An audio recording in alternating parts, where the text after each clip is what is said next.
You've been diagnosed with breast cancer. Now what? Breast cancer can be diagnosed in a number of different ways, most commonly by routine mammogram screening, where an abnormality is seen on the mammogram.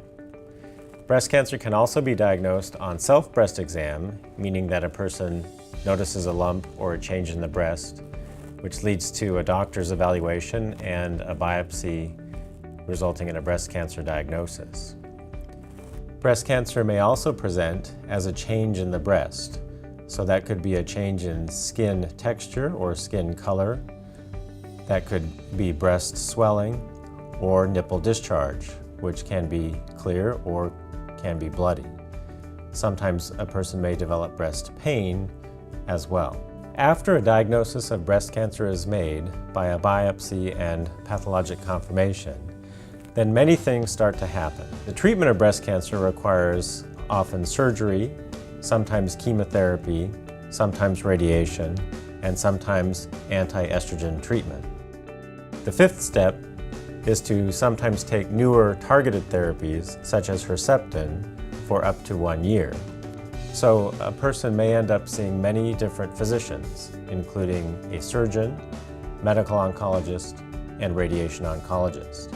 Now, the reason to check the lymph glands in breast cancer is to determine if the cancer has spread from the breast to the lymph glands. So we check the lymph gland under the arm for cancer because if we see cancer in the lymph gland, that means there could be microscopic cancer cells floating out in the body somewhere else that we need to treat with chemotherapy, because if we don't, then it could potentially grow back later.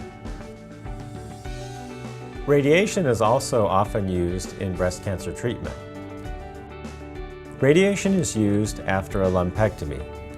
So radiation is given to the breast tissue after lumpectomy surgery to prevent the cancer from coming back in the breast. Sometimes radiation is used after a mastectomy, which is complete removal of the breast, if there is a risk of that cancer coming back to the chest wall. Life can be good after breast cancer. Treatment side effects go away, energy gets better, hair will grow back after chemotherapy. It's often curly to start with, but then it gets back to the normal hair before treatment. Reconstructive surgery does really well to do breast reconstruction. There is hope for cure in breast cancer and hope for a long, successful, happy life.